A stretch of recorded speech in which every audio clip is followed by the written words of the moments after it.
ஓம் சாய்ராம். அனைவருக்கும் அன்பு வணக்கங்கள். இன்று நாம் ஸ்ரீ சாய் சத்சரிதத்தில் இருந்து அத்தியாயம் 31 பகுதி 3 பார்க்கலாம்.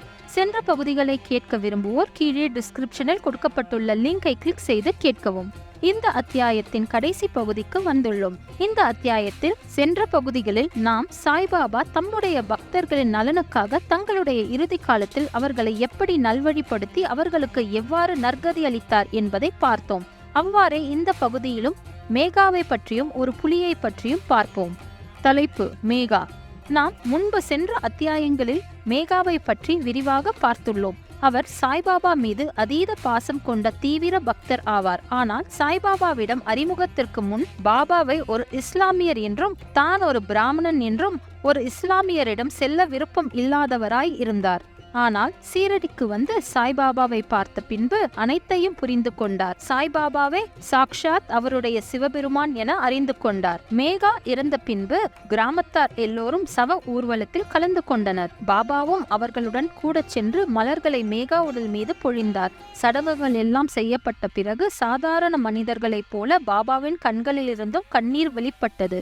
அவர் துக்கத்தாலும் கவலையாலும் காணப்பட்டார். பின்னர் மேகாவின் உடம்பை மலரால் மூடி நெருங்கிய உறவினரை போல அழுத பின்பு பாபா மசூதிக்கு திரும்பினார். மனிதர்களுக்கு பல ஞானிகள் சத்கதி அளிப்பது கண்டு உணரப்பட்டுள்ளது. அதில் சாய்பாபாவினுடைய பெருமை ஒப்புவோமை அற்றது. தலைப்பு புலி. நம்முடைய சாய்பாபா ஆனவர் மனித பிறவிகளுக்கு மட்டுமே நற்கதி அளிக்கக்கூடியவர் இல்லை. அவர் இப்பூவுலகில் படைக்கப்பட்ட அனைத்து ஜீவராசிகளுக்கும் நற்கதி அளிக்கக்கூடியவர். இருக்கின்ற மிருகங்களில் புலி மிகவும் பயத்தை தருகின்ற மிருகம். அப்படிப்பட்ட பயங்கரமான புலி தன்னுடைய கதியை பாபாவிடம் எவ்வாறு பெற்றது என்பதை இந்த சம்பவத்தின் மூலம் பார்க்கலாம். சாய்பாபா சமாதி அடைவதற்கு 7 நாட்களுக்கு முன் சீரடியில் ஒரு வியத்தகு சம்பவம் நிகழ்ந்தது. ஒரு கிராமப்புற வண்டி வந்து சீரடியில் பாபாவின் மசூதிக்கு முன்னால் நின்றது. அந்த வண்டியில் புலியானது இரும்பு சங்கிலிகளால் பிணைக்கப்பட்டு தன்னுடைய பயங்கர முகமானது வண்டியின் பின்புறம் பார்த்தபடி திரும்பி நின்று கொண்டு இருந்தது. அது ஏதோ ஒரு நோயால் அல்லது பயங்கர துன்பத்தால் அவதியுற்று கொண்டிருந்தது. அதனை இயக்கும் அதனுடைய காவலர்களான 3 தெர்வஷிகள் அதை ஓரூராக எடுத்து சென்று காண்பிப்பதன் மூலம் பொருளை ஈட்டி வந்தனர். இப்படி தான் அவர்கள் காசு சம்பாதித்து அவர்களது ஜீவனத்தை ஓட்டினார்கள். அவர்கள் அந்த புலி மிகவும் வேதனையில் உள்ளது என அறிந்து அது அனுபவித்துக் கொண்டிருக்கும் வழிகளில் இருந்து அதனை விடுவிக்க பலவித சிகிச்சை முறைகளையும் எடுத்தனர்.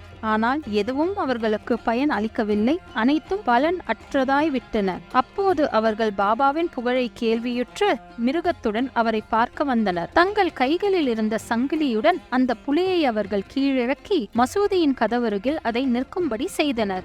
அது இயற்கையிலேயே குரூரமானது, அத்துடன் நோய்வாய்ப்பட்டது. எனவே அது இருப்பு கொள்ளாமல் இருந்தது. மக்கள் அனைவரும் அதை பயத்துடனும் வியப்புடனும் பார்க்க துவங்கினர். தெர்வஷிகள் உள்ளே சென்று புலியை பற்றிய அனைத்தையும் பாபாவுக்கு கூறி அவருடைய அனுமதியுடன் அதை அவர் முன்னர் கொண்டு வந்தனர். புலி படிக்கட்டுகள் நெருங்கியதும் பாபாவின் ஒளியினால் அதிர்ச்சியுற்று தனது தலையை தாழ்த்தியது.